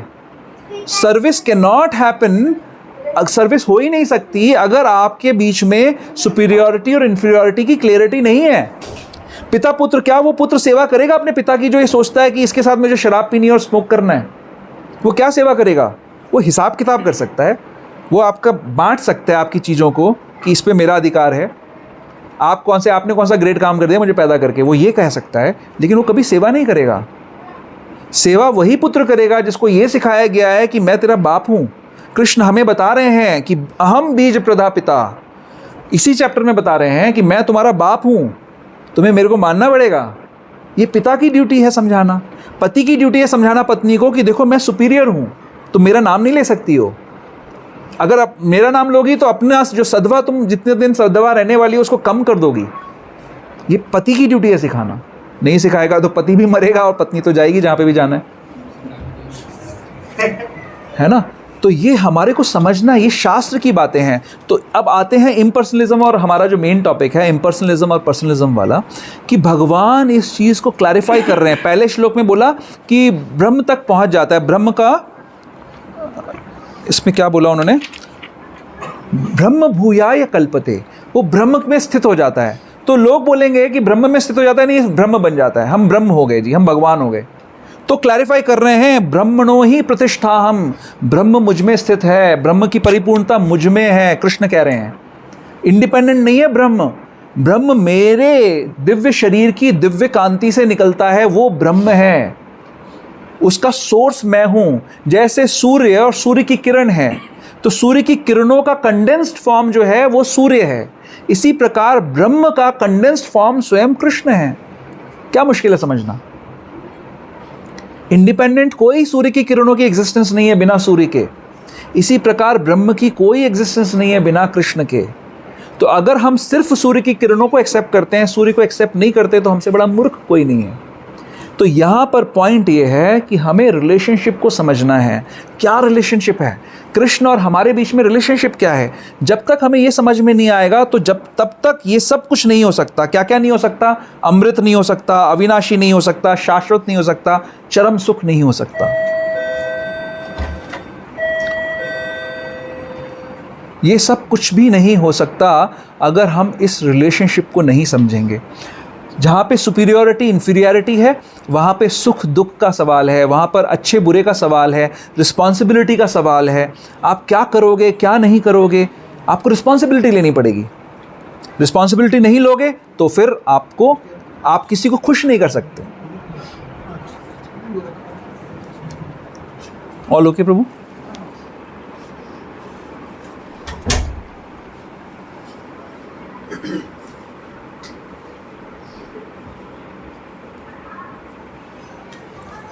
क्या बोल रहा था मैं? तो रिलेशनशिप में सुपीरियरिटी और इन्फीरियरिटी की बात आ जाएगी, और पर्सनैलिटी जब होगी तब रिलेशनशिप की बात आएगी। जब तक पर्सनैलिटी नहीं होगी कोई रिलेशनशिप नहीं हो सकती। आज से पुरुषोत्तम मास शुरू हुआ है ना? तो पुरुषोत्तम मास का कॉन्सेप्ट ही इटसेल्फ सारा का सारा पर्सनैलिटी का कॉन्सेप्ट है, कि एक महीना भी एक पर्सन है। पुरुषोत्तम मास की क्या कहानी है सबने सुनी है ना, कि एक अधिक मास ऐड कर दिया गया जिसको कहा गया मल मास, कि ये मल मास है, ये एक्स्ट्रा है, इसमें कोई अच्छा काम नहीं हो सकता। तो क्योंकि वो महीना भी एक पर्सन है, पर्सनैलिटी है, वो गया भगवान के पास रोने लगा कि देखो मुझे लोग इस तरीके से अपमानित कर रहे हैं, मैं मल मास कहा जा रहा हूँ। तो भगवान की शरण में जो जाएगा वो परफेक्ट हो जाएगा। भगवान की शरण में गया तो उसको बोला तू मल मास नहीं है, तू आज से पुरुषोत्तम मास है, तेरे अंदर वही शक्तियाँ होंगी जो मेरे अंदर शक्तियाँ हैं, तू वही कृपा दे सकता है जो मैं दे सकता हूँ। तो कॉन्सेप्ट पर्सनैलिटी का है ना। हम लोग बोलते हैं, लोग शिव जी की पूजा करते हैं, शिव और पार्वती की पूजा करते हैं ना। पार्वती कौन है? किसकी बेटी है पार्वती? पर्वत की बेटी है पार्वती, इसलिए उनका नाम है पार्वती। पार्वती का मतलब है पर्वत की बेटी। कोई पर्वत को बच्चा पैदा करते देखा है कभी किसी ने? हृदय से निकली आपके एकदम। वो पर्वत एक व्यक्ति है, हिमवान एक व्यक्ति है। गंगा, यमुना, भीष्म पितामह किसके पुत्र हैं? गंगा पुत्र हैं। तो गंगा पुत्र कैसे हो गए भाई? गंगा एक व्यक्ति है ना, यमुना एक व्यक्ति है, कालिंदी भगवान की पत्नी है, कालिंदी व्यक्ति है वो। हमारे संस्कृति में, हमारे स्क्रिप्चर्स ने हमें दिखाया ये दृष्टिकोण, समझाया कि हर कोई एक व्यक्ति है, हर चीज़ एक व्यक्ति, हर जगह चेतना है, हर चीज़ चेतन है। और क्योंकि ये सारे व्यक्ति हैं तो फिर व्यक्तियों के साथ कैसा व्यवहार करना है, पुरुषोत्तम मास को क्या करना है, क्या नहीं करना है, क्या अधिक करने से वो खुश हो जाएगा। व्यक्ति है तो वो खुश भी हो सकता है, तो वो उदास भी हो सकता है। अगर कोई व्यक्ति ही नहीं है तो खुशी और उदासी की क्या बात है, अपमान की क्या बात है, मान अपमान कहाँ पे आया फिर? तो जो नास्तिकता है वो इस बात पे टिकी है कि सब कुछ इम्पर्सनल है, तो कोई विचार ही नहीं है, कोई बात ही नहीं है, कोई अच्छा बुरे का कोई पहचान ही नहीं है। लेकिन जहाँ पे आप ये इंट्रोड्यूस करोगे कॉन्सेप्ट की नहीं नहीं जी ये लोग तो व्यक्ति हैं। अभी अगर हम इस घर में आए हैं, प्रभु जी माता जी के आश्रय में इस समय हम आए हैं ना यहाँ पर सब लोग, तो हमें ये विचार करना पड़ेगा कि भाई यहाँ पर कैसे व्यवहार करना है, राइट? अब यहाँ पर अगर ये बोले जी यहाँ पर तो जी सब पत्थर हैं, सब कोई व्यक्ति तो है ही नहीं, तो जो मर्जी करो, करेक्ट? अभी सब सलीके से बैठे हैं ना। अपने घर पे शायद आप अपनी टांगे लंबी करके बैठोगे, यहाँ पर कहीं आए हो तो आप सलीके से बैठे हो। क्यों? क्योंकि व्यक्ति हैं। जहाँ पर व्यक्ति हैं वहाँ पर सारी चीज़ों का विचार होगा, जहाँ व्यक्ति नहीं है वहाँ पे आप जो मर्जी कर लो। तो पुरुषोत्तम मास लोग फॉलो करते हैं लेकिन इस कॉन्सेप्ट को नहीं समझते कि पुरुषोत्तम मास भी एक व्यक्ति है, और क्योंकि वो भगवान के द्वारा प्रदत्त, उसको कृपा प्रदत्त है, तो उसके अंदर ये शक्ति है कि हम किस तरीके से व्यवहार करें। अगर हम कुछ अच्छी ऑस्टेरिटी करेंगे, क्या क्या करने वाले हैं लोग पुरुषोत्तम मास के अंदर? दीपदान बढ़ाना है, दीपदान रोज करना है, और क्या कर सकते हैं? एटलीस्ट सिंसेरिटी से जप, एटलीस्ट 16 माला का जप, और जितना हो सके ध्यान पूर्वक जप, मंगला आरती, सुबह ब्रह्म मुहूर्त में उठना, ये सब काम हम कर सकते हैं। प्रण ले सकते हैं कि हम झूठ नहीं बोलेंगे, प्रण ले सकते हैं हम किसी की निंदा नहीं करेंगे, किसी की भी निंदा नहीं करेंगे, किसी वैष्णव की, किसी भक्त की निंदा नहीं करेंगे। ये सब तपस्या है। तपस्या इसलिए है क्योंकि इतनी ज़्यादा आदत है गलत काम करने की कि तपस्या है ये। आप समझ रहे हैं? ये सब तपस्या हो सकती है, प्रैक्टिकल, ये प्रैक्टिकल है। अगर आप कोई व्यक्ति 1 महीने तक किसी की निंदा ना करे, उसके बाद उसको लगेगा कि यार कुछ तो अच्छा लग रहा है लाइफ में, है ना? कोई व्यक्ति 1 महीने तक झूठ ना बोले, सुधर जाएगा। यही फ़ायदा है, यही सब पुरुषोत्तम मास में यही सब करना चाहिए। जप करिए। हम लोग प्रभुपाद की कृपा से, जो प्रभुपाद अनुगत्य हैं, वो लोग सब 16 माला जप कर रहे हैं, उनकी दीक्षा हो चुकी है, 4 नियमों का पालन कर रहे हैं, मांसाहार नहीं करना है ना, चाय कॉफ़ी नहीं पीना है, प्याज लहसुन नहीं खाना है, शराब नहीं पीना है। ये सब तो हम लोग वैसे ही करते हैं सब कुछ, ये सब हम नहीं करते हैं, मतलब ये सब काम हम नहीं करते हैं कोई भी। हाँ, नहीं तो कोई रिकॉर्डिंग में बोलेगा कि प्रभु जी तो बोले सब करते हैं। गुड़गांव में अलग हो गया। तो ये कोई 4 तरीके के नियमों का विरोध हम कोई नहीं हम लोग कोई भी ये काम, गलत काम नहीं करते हैं ऑलरेडी। तो और क्या हम तपस्या कर सकते हैं? रोज़ मंगल आरती करें, रोज़ बुक डिस्ट्रीब्यूशन करें, रोज़ प्रभुपाद जी की पुस्तकों का वितरण करें, श्रीमद् भागवतम का वितरण करें। गुरु महाराज बता रहे थे कि कोई अगर भागवत का वितरण करता है तो पुरुषोत्तम मास प्रसन्न हो जाएगा। तो पुरुषोत्तम मास के अंदर ये कैपेसिटी है कि वो हमें भगवत धाम दे सकता है, इतना इम्पोर्टेंट है।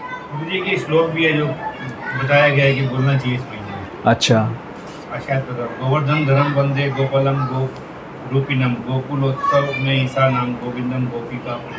बहुत सुंदर। तो जितना भी हमें पता हो, जितना हम पता कर सकें, जितना हमारी इन्होंने डाला था, प्रभु जी ने, गदाधर प्रभु ने डाला था एक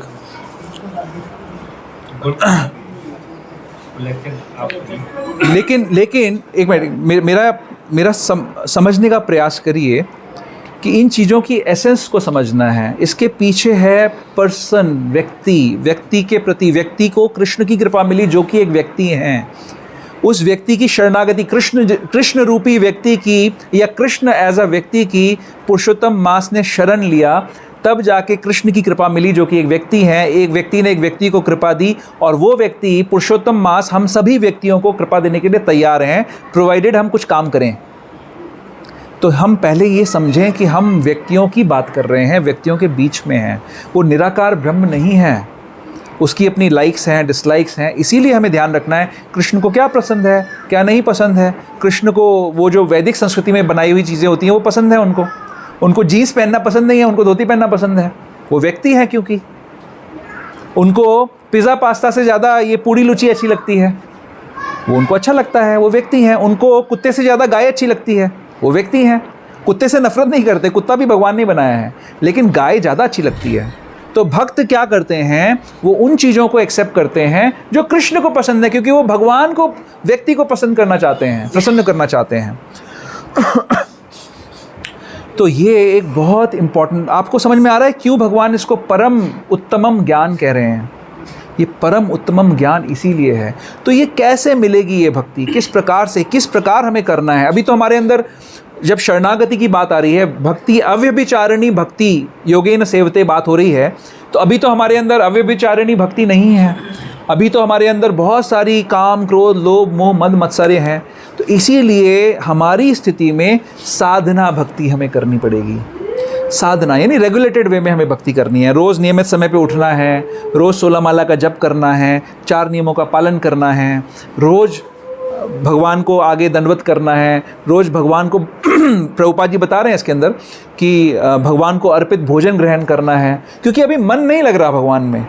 अभी तो हम यही सोच रहे हैं कि काश मुझे भोग मिल जाए। भोग करना अच्छा लगता है, हमें स्वीकार करना चाहिए इस चीज़ को कि हमारी स्थिति जो है उसको स्वीकार करना चाहिए कि अभी तो भैया हमें भोग अच्छा लगता है, लेकिन इसका मतलब है ये स्वीकार करना कि अभी हमारे अंदर बीमारी है। जब कोई व्यक्ति बीमार होता है, किसी को कैंसर हो जाए, डॉक्टर के पास जाए, डॉक्टर बोले कैंसर हो गया जी, तो वो कई बार डिनाइल में चला जाता है व्यक्ति, बोले नहीं मुझे नहीं हो सकता, मैं मेरे साथ नहीं हो सकता ऐसे, मुझे नहीं हुआ है। तो जब तक वो डिनाइल में रहेगा तब तक वो दवाई नहीं लेगा, लेकिन जिस दिन वो स्वीकार करेगा कि हाँ बीमारी है मेरे को, तब वो बीमारी का इलाज करना शुरू करेगा। तो हमें स्वीकार करना चाहिए कि हमारे अंदर अभी भोग वांछा है, इच्छा है।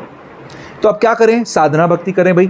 थोड़ा थोड़ा जो रेगुलेटेड हमारे गुरुजन हमें बता रहे हैं उतना काम करो, 16 माला कर लो, 4 नियम पालन कर लो, भागवत गीता पढ़ लो, भागवतम पढ़ लो, भगवान की मंगला आरती कर लो, भोग भगवान को उच्चिष्ट जो है वो पाओ।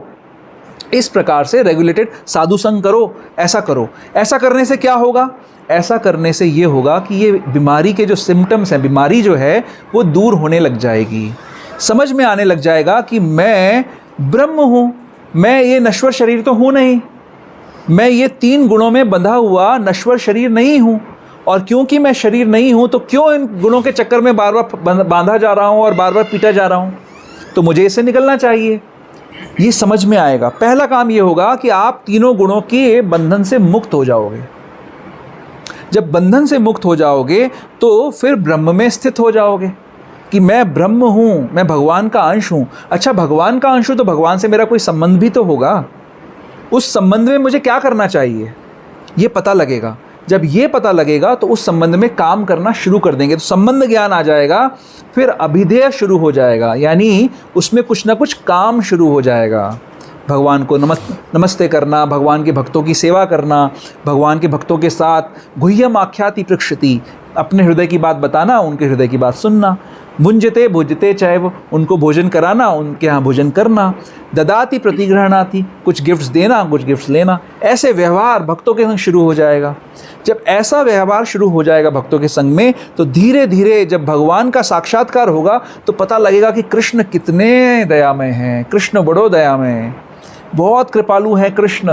हम उनकी कितने कितने करोड़ों जन्मों से अवहेलना करते रहे, उनको पीठ दिखाते रहे, उनको गाली देते रहे। गलती हम करें, बुरा हमारे साथ हो तो गाली कृष्ण को, करेक्ट, हम ये करते रहे। फिर भी वो कृष्ण इतने दयालु हैं कि अपने बाहें फैलाए खड़े हुए हैं कि आ जाओ मेरे पास, मैं स्वीकार कर रहा हूँ। जैसे पिता माता करते हैं, बच्चा कितनी भी नालायकी करे, माता पिता तैयार हैं हमेशा उसको ग्रहण करने के लिए। वैसे कृष्ण तो ऐसे माता पिता हैं जो समझते हैं कि सारे ही मेरे बच्चे हैं। माता पिता तो सिर्फ अपने बच्चों के लिए देखते हैं, और ज़्यादा बच्चे हो तो उसमें भी भेद कर देते हैं कभी कभी, लेकिन कृष्ण कभी किसी में कोई भेद नहीं करते, सबके लिए एक जैसा व्यवहार सब हमेशा करते हैं। तो जब ऐसे पता लगेगा आपके अंदर ये करुणा, ये समझ में आ जाएगा कि भगवान कितने करुणा वाले हैं, तो प्रेम जागृत हो जाएगा, फिर सही तरीके से ब्रह्म में स्थित हो जाओगे। ब्रह्मणो ही प्रतिष्ठा हम, ये समझ में आ जाएगा कि ब्रह्म के पीछे कृष्ण हैं।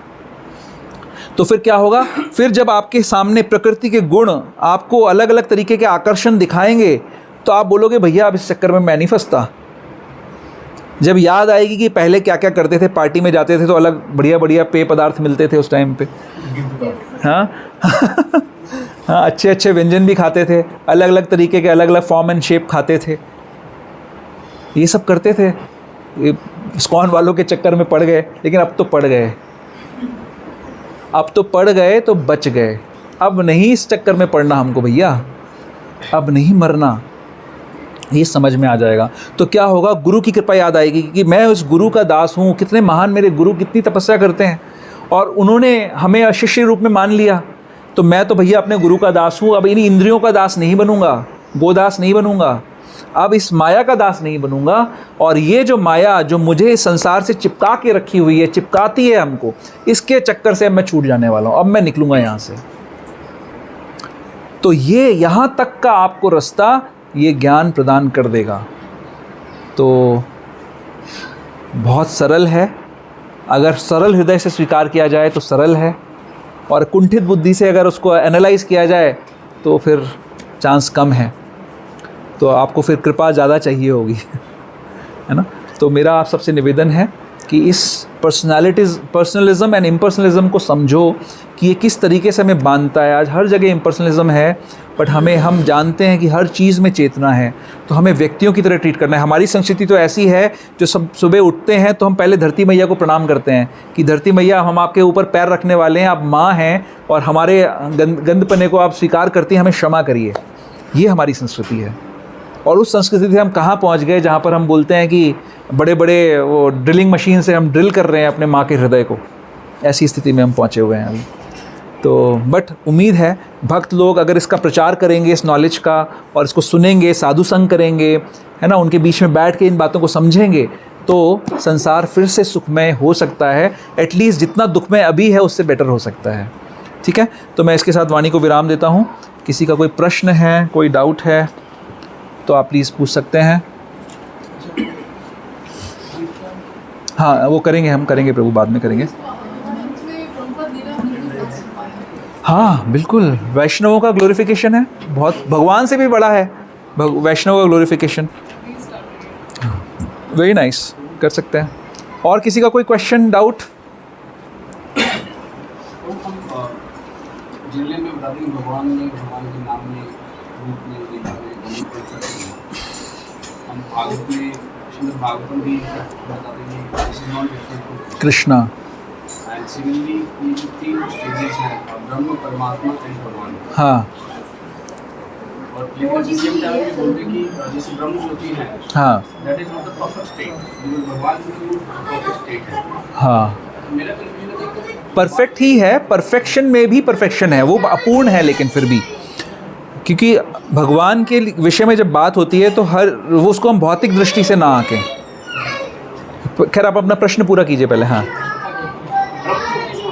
परफेक्ट स्टेट तो नहीं है, क्योंकि वो भगवान का ही रिप्रेजेंटेशन है। हाँ, तो भगवान की बाकी चीज़ों को हम रिप्रेजेंट कर रहे हैं कि भगवान में इन सब चीज़ों को फर्क नहीं है। हाँ, तो वहाँ पे इतना फर्क क्यों कि दैट इज नॉट।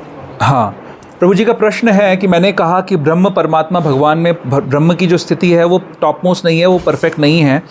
और हम बहुत सारी चीज़ों के लिए कहते हैं कि भगवान के नाम, रूप, गुण, लीला, श्रीमद् भागवतम सब भगवान है, भगवान, क्योंकि भगवान से अभिन्न है वो सब। तो हम ऐसा क्यों कह रहे हैं कि उसमें परफेक्शन नहीं है? परफेक्शन इसलिए नहीं है क्योंकि उसमें भगवान के साथ में एक्सचेंज नहीं है, इंटरेक्शन नहीं है। जैसे प्रभुपाद जी तात्पर्य में बता रहे हैं, कुमारों का एग्जाम्पल ले रहे हैं, 4 कुमारों का।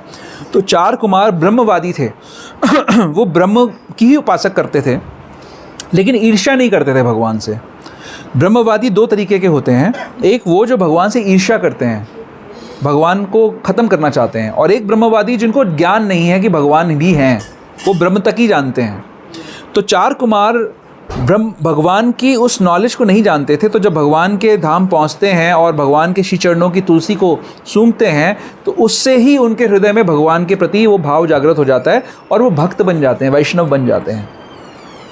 तो ब्रह्म के अंदर भगवान के साथ इंटरेक्शन नहीं है, एक्सचेंज नहीं है। जैसे श्रीमद् भागवतम को आप पढ़ सकते हो, है ना, भगवान के स्वरूप के साथ आप एक्सचेंज कर सकते हो 5 अलग अलग रसों में, है ना, शांत भाव में, दास्य भाव में, साख्य में, वात्सल्य में और माधुर्य में। ब्रह्म के साथ आप वो एक्टिविटी नहीं कर सकते हो। तो जो पूर्ण आनंद की प्राप्ति होनी है, अल्टीमेट आनंद जो इसमें लिखा हुआ है, सुखस्य एकांतिकस्य, वो आपको भगवान के साथ, एक्चुअली मैंने उसको ज़्यादा इलैबोरेट नहीं करा, टाइम हो गया था, मैं फिर से बता भी सकता हूँ। सुखस्य एकांतिकस्य, सुखस्य एकांतिकस्य का मतलब है ultimate happiness, top most happiness, जो कि भगवान के साथ व्यवहार करने से ही मिल सकती है। ब्रह्म में एक्टिविटी नहीं है कोई, और जीव चेतन है। चेतन जीव जब इनएक्टिव हो जाएगा तो उसको आनंद नहीं मिलेगा, तो वो पूर्ण आनंद नहीं मिल सकता। थोड़ा आनंद है लेकिन अल्टीमेट आनंद नहीं है, ठीक है। और ये भी कर ही देते हैं, शाश्वतस्य धर्मस्य, तो शाश्वत धर्म, जैसे उसमें लिखा है, धर्म भागवतम में आता है, धर्मः स्वनिष्ठितः पुंसाम विश्वक्सेन कथा सुयम न उत्पादयेत यदि रतिम श्रम एव ही केवलम। अब मैंने इतना सारा लंबा चौड़ा बीच में वो डाइग्रेशन कर दिया स्त्रियों के ऊपर कि कौन रिलेशनशिप क्या है। तो स्त्री धर्म की बात कर रहे थे बेसिकली, है ना। स्त्री धर्म का मैंने इलेबोरेशन करा कि भाई स्त्री धर्म में क्या है कि पति सुपीरियर है, पत्नी जूनियर है और वो सर्व करेगी। लेकिन वो धर्म भी अगर हम इस भाव से ना करें कि ऐसा हम भगवान के आनंद के लिए कर रहे हैं तो वो भी बेकार है, वो शाश्वत नहीं है। पत्नी भी पति की सेवा करे और इस भाव से करे कि मैं भगवान के आदेश के अनुसार कर रही हूँ, भगवान की प्रसन्नता के लिए, तो ही वो परफेक्शन है, नहीं तो परफेक्शन नहीं है। जो पुरुष लोग जो अपना क्षत्रिय वैश्य क्या है, हाँ, ब्राह्मण क्षत्रिय शूद्र वैश्य, ये धर्म का जब पालन करते हैं तो उनको भी इसीलिए करना है कि भगवान के लिए कर रहा हूँ मैं ये काम। अगर वो ये धर्म भी भगवान को लिंक करके नहीं करे तो वो भी व्यर्थ है। इसी प्रकार स्त्री धर्म भी भगवान के लिए ना किया जाए तो वो भी व्यर्थ है। तो धर्मस्य, ये जो लिखा है शाश्वतस्य धर्मस्य, ये इसका मतलब है कि जब भगवान से लिंक करोगे, इस चीज़ का आधार भी, धर्म का आधार भी भगवान ही है, तभी वो धर्म परफेक्ट है। तो सभी स्त्रियों को जो प्रभुपाद के अनुगत्य में, उनको कितना कुछ पढ़ने को मिलता है ना प्रभुपाद की किताबों में, सही सही अंडरस्टैंडिंग मिलती है। क्यों करनी है पत्नी को पति की सेवा? क्योंकि उसको अपने कर्मों के कारण स्त्री शरीर मिला है, उस शरीर के अंदर उसके लिए कर्तव्य ये निर्धारित किया है कि अपने पति की और उसके परिवार की सेवा करो। ऐसा करने से मैं प्रसन्न होऊंगा, ऐसा कृष्ण कह रहे हैं, तो ऐसा कह रहे हैं इसलिए हम करेंगे। सेम चीज़ शूद्र, वैश्य, क्षत्रिय, ब्राह्मण, सबके लिए यही चीज़ अप्लीकेबल है कि अपने स्वधर्म का पालन भगवान के आनंद के लिए करो, उससे भगवान प्रसन्न होंगे। ठीक है। जैसे आपने 2 क्वालिटीज बताई, एक ब्रह्मवादी जो भगवान से ईर्ष्या करते हैं, दूसरा जो भगवान की भक्ति, जैसे 4 कुमारों का आपने कहा, just because they didn't know it about Krishna's perfect place, personal form, जो भगवान से जो द्वेष करते हैं वो भी ब्रह्मवादी हैं, मतलब ब्रह्म ज्योति पहुंच सकते हैं। हाँ, बट वो गिरते हैं ना, वापस गिरते हैं वो मैंने जो श्लोक बताया 10:232, ये अन्य अरविंदाक्ष विमुक्त माने ना, उसमें यही तो बात है कि वो तपस्या कर रहे हैं, वो अपनी शक्ति के आधार पर ब्रह्म तक पहुंचना चाहते हैं। जैसे साइंटिस्ट प्रयास कर रहे हैं कि हम अपनी शक्ति से इस ब्रह्मांड को भेद देंगे, तो ठीक है, किसी की शक्ति हो सकती है बहुत ज़्यादा, कर ले एकत्र शक्ति, लेकिन फिर भी वो वहाँ रुक नहीं पाएगा। ठीक है। तो साहब, आपको पिछली बार आपने जो कहा था गायत्री मंत्र पढ़ने के लिए हम लोग जो है एंटरटेन्ड नहीं है, हाँ हाँ, तो वो मतलब आई वाज कंफ्यूज्ड। मैंने अपने फ्रेंड्स में भी डिस्कस किया तो कुछ भी समझ में नहीं आया, बोले क्यों। मैं इसको फिर से बताऊंगा, आपको फिर से बताता हूँ। हाँ, आपका क्या प्रश्न है? जैसे ये जो स्टेटमेंट है, अगर हम सिर्फ प्रचार करने आते तो अहम ब्रह्मास्मि और शिवोहम, तो इसको हम किस तरीके से मतलब मिलता बनाया? इसमें सिर्फ परम शब्द जोड़ दो तो क्लियर हो जाएगा। शिवो हम तो हैं ही, जीव जो अपनी स्वाभाविक स्थिति है वो उस स्थिति में वो गुणों के बंधन में तो है नहीं। तो अहम ब्रह्मास्मि, तो अहम ब्रह्म तो है ही, अहम की बात हो रही है यानी जीवात्मा की, तो हम ब्रह्म तो हैं ही, बट हम पर ब्रह्म नहीं हैं। उसी प्रकार से शिव का मतलब प्योर होता है, शिवोहम प्योर, सुप्रीम प्योर। तो आत्मा के जो 8 लक्षण हैं उसमें एक है प्योरिटी।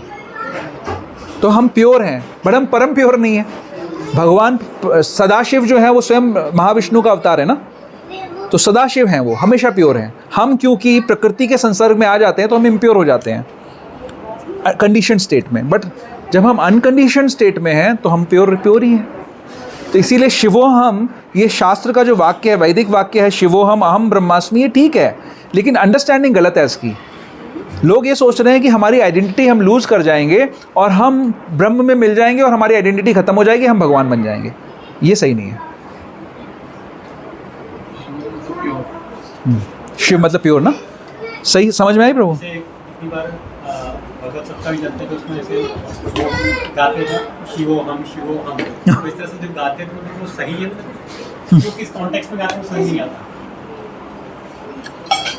आप जब गाओगे शिवोहम शिवोहम तो हम समझ जाएंगे आप किस कॉन्टेक्स्ट में गा रहे हो। और अगर कोई और गाएगा, वक्ता कौन है? आप तो उसको पास नहीं जाओगे जो ऐसे बोल रहा है, राइट? ये तो दुष्प्रचार चल ही रहा है संसार में कि कई सारे वक्ता भागवतम का नाम लेकर भागवतम पे बोलते हुए ये बताने की कोशिश करते कि मैं भगवान हूँ। लेकिन जो सही अंडरस्टैंडिंग वाला व्यक्ति है वो अगर शिवोहम गाएगा भी तो इसको एक्सप्लेन करेगा कि शिवोहम का मतलब क्या है। गा सकता है, वैदिक वाक्य है। गलत तो नहीं है, क्योंकि अंडरस्टैंडिंग सही है, क्योंकि अब गाना गलत ऐसे है उसको कि हमारा पर्पस क्या है? भगवान का प्लेजर है ना हमारा पर्पस। तो भगवान किस चीज़ में ज़्यादा प्रसन्न होंगे, हरे कृष्णा गाने में या शिवोहम गाने में? ये हम सोचेंगे तो हमें जवाब मिल जाएगा। तो भगवान प्रसन्न होंगे हरे कृष्णा गाने में, क्योंकि हरे कृष्णा का मतलब क्या है कि हे कृष्ण आपकी शक्ति, हे राधा रानी आप कृष्ण की शक्ति हैं, हे राम जो परम आनंद देने वाले हैं, कृपया करके मुझे अपनी सेवा में लगाइए। भगवान ने हमारा विस्तार किस लिए किया? सेवा के लिए। आप एक जीव बोल रहा है आप मुझे सेवा में लगाइए। एक एम्प्लॉई अपने बॉस के पास जाके बोलता है कि सर मेरा काम हो गया, आप मुझे और काम दीजिए। बॉस खुश होगा इससे कि नहीं होगा? और एक व्यक्ति ये बोलेगा कि जी आप भी बॉस मैं भी बॉस, किससे ज़्यादा खुश होगा? किसको प्रमोशन मिलेगा भाई? हाँ, जो बोलेगा और दो, और शक्ति, आपने तो मुझे इतना सारा दे दिया है बॉस, कुछ नहीं चाहिए, बस अब मुझे काम दो। ऐसा एम्प्लॉय मिलता है कहीं? ऐसे वैष्णव होते हैं कृष्ण के दास। तो इसीलिए वो ये गाएगा हरे कृष्णा कृष्णा कृष्णा हरे हरे, हरे राम राम राम हरे हरे, मुझे सेवा दो सेवा दो सेवा दो। लेकिन ऐसा फिर व्यक्ति सेवा के टाइम पे गायब नहीं हो जाएगा, वो सेवा के टाइम पे मौजूद रहेगा। पता लगा बॉस को बोला कि सर सेवा, बॉस ने सेवा बड़ी सी फाइल निकाली, देखा कहाँ है, गायब, घर आ गया। टाइम हो गया जी, 9 से चाहिए ड्यूटी मेरी तो। है ना? हाँ सॉरी माता जी, या सुदर्शनी माता जी, हरे कृष्णा। जैसे आपने ये सारे नियम बताए डेली करने होते हैं और साथ में हरि बोल एक जगह, नो साइड डिस्कशंस। हाँ, पुरुषोत्तम आत्मा में ज़्यादा ध्यान देना चाहिए, मतलब जो भी रेगुलर प्रिंसिपल्स हैं हमको डेली करने का प्रयास करते हैं, और पुरुषोत्तम आत्मा बिल्कुल सीरियस नहीं लेना चाहिए। मैं ये पूछना चाह रही थी प्रभु जी कि हम अलग से नहीं कर रहे, लेकिन समाव कुछ ऐसी कंडीशन हो जाती है कि जैसे हम सिक हो गई या घर पे जैसे कुछ प्रोग्राम हो गया और हमारी 16 माला 2 दिन तक लगी, मतलब मैं उसके 2 दिन बाद तक ऐसे कंप्लीट कर सकती, तो क्या ये गुरु अपराध है? मैं विलिंगली नहीं कर रही, सिचुएशन ऐसी है कि मैं नहीं कर पा रही, मैं अंदर से डिज़ायर है और आलस से भी नहीं है, तो क्या ये गुरु अपराध है? क्योंकि मुझे ये टेंशन रहती है कि मैंने जो वाव लिए हैं मैं वो इंस्ट्रक्शन फॉलो नहीं करी, मुझे हमेशा से टेंशन रहती है। तो क्या ये ठीक है टेंशन, या मतलब मैं आराम से कर सकती हूँ कि ठीक है कोई बात नहीं, मैं विलिंगली ये वाला छोड़ रही है ऐसे? माता जी जो माला नहीं हुई वो तो गलत ही है, ठीक है, लेकिन वो पास्ट में हो गया। पहले जो गड़बड़ हमने कर दी उसको सोचते हुए आज की सेवा को ख़राब करना ये और भी ज़्यादा गलत है। तो हम ये नहीं कह सकते कि हमने माला नहीं करी, हमारी परिस्थितियाँ ऐसी थी और इसलिए हम ठीक है। हमारी परिस्थितियाँ गलत थी, ख़राब थी, वो भी हमारे कर्मों की वजह से थी और उसकी वजह से हमारी सेवा बाधित हुई। जैसे मान लीजिए कि मैं बुक डिस्ट्रीब्यूशन करने गया और मेरे से डिस्ट्रीब्यूशन नहीं हुआ, तो हालांकि हम कहते हैं कि भगवान कराने वाले हैं, लेकिन नहीं हुआ उसमें कुछ ना कुछ हाथ तो मेरा भी था, क्योंकि मेरी कॉन्शियसनेस चेतना अच्छी नहीं थी। वो चेतना अच्छी क्यों नहीं थी? क्योंकि मैंने ही कुछ गड़बड़ काम किए हैं। ठीक है, तो रिस्पॉन्सिबिलिटी तो है हमारी, लेकिन अगर कल कुछ गलत किया उसकी वजह से मैं आज की सेवा को ख़राब करूं, ये और भी ज़्यादा गलत है। तो आज जब हमने कल माला नहीं करी, तो ये सोचते रहना कि मैंने कल माला नहीं करी और मैंने कितना ख़राब किया, मैंने गुरु अवज्ञा कर दी, गुरु अपराध कर दिया, इससे कोई कंस्ट्रक्टिव फ़ायदा नहीं होगा। इसकी जगह हमें ये सोचना है कि अब मैं आज इतने अच्छे से माला करूं कि अब दोबारा स्थिति ऐसी आए ही ना कि मेरी वापस से माला छूटे। पीछे का मत सोचो, जो बीत गया वो ख़त्म, उसको आप वापस नहीं ला सकते। आगे का सोचो, आज अभी मैं क्या कर सकता हूँ सेवा में, जो पीछे हो गया वो भूल जाओ। ठीक है,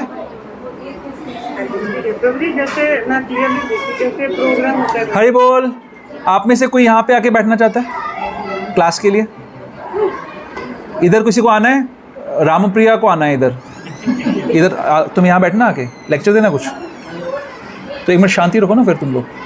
हाँ, क्या प्रभु जी, मैं ये पूछना चाह रही हूँ कि जैसे गलत काम या वो नहीं, जैसे आप क्लियरली पूछो, जैसे प्रोग्राम था, यज्ञ था या संकीर्तन होता है, ऑर्गेनाइज करना, उसमें मेरी माला उस दिन छूट जाती है, अगले दिन मुझे ऑर्गेनाइज करना है, फिर मैं उससे अगले दिन वो पूरी कर पाती हूँ जो मेरी रही हुई।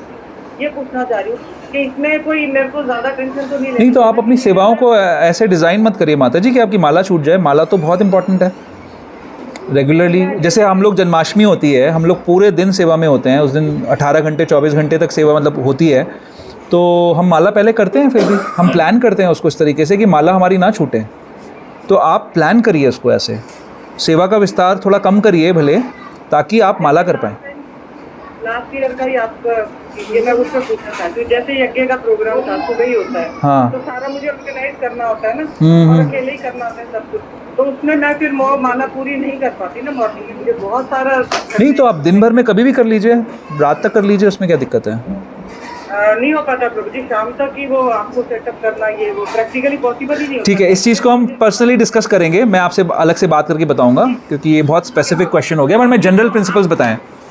हाँ, जो आपने जनरल प्रिंसिपल बताया वो बहुत ही बिल्कुल करेक्ट है, उसका तो मैं अप्लाई करूँगी, बट मैं ये वाला अपना पर्सनली पूछना चाहती हूँ, तो मैं आपसे कॉल करके पूछूँगी। हाँ जी, हाँ जी, ये पर्सनल हम डिस्कस करेंगे न्यूआंसेस।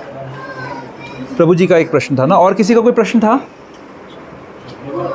हाँ, प्रैक्टिकल लाइफ जैसे अभी वो ऑफिस आवर्स का पूरा चल रहा था कि 9 to 5:30 का ऑफिस आवर्स है, हाँ, और उसमें अलॉटेड वर्क अगर आप करते हो और सपोज हो जाता है, because this in your mind कि आपको 5:30 निकलना है because to do other household work. Correct correct. तो अगर आप उस वजह से एक्स्ट्रा काम नहीं मांग रहे हो, हाँ, तो is it honesty to the job और नॉट?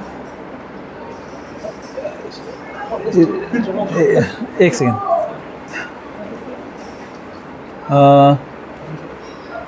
अधिक काम आप क्यों मांगोगे?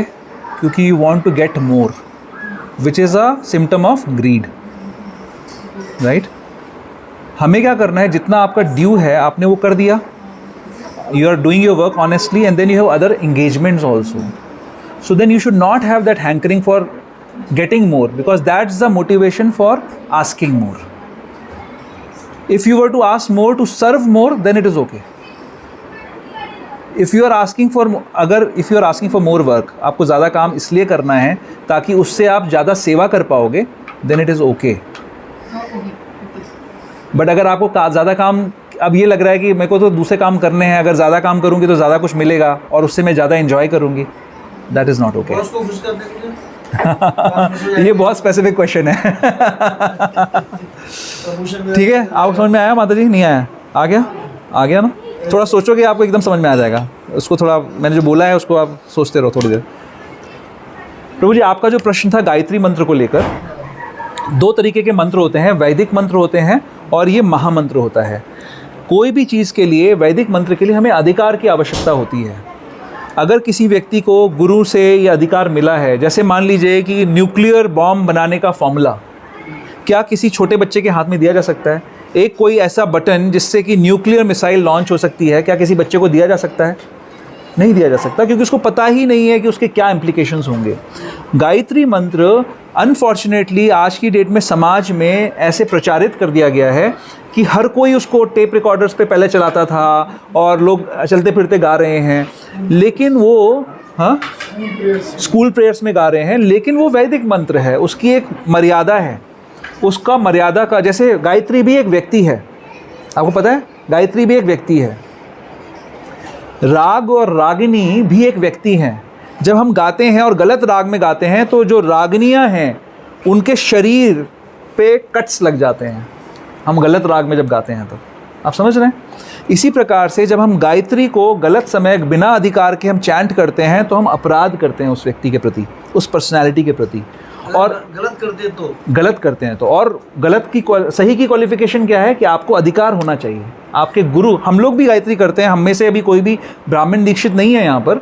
जब ब्राह्मण दीक्षा हमें मिल जाएगी तो हमें गायत्री हम करते हैं गायत्री, उसका नियम होता है, हम उसको सही तरीके से बैठ कर गायत्री भी चैंट करते हैं। लेकिन हमें पहले देखा जाता है, हमारे गुरु देखते हैं कि ये ब्राह्मण बनने के लायक है कि नहीं है।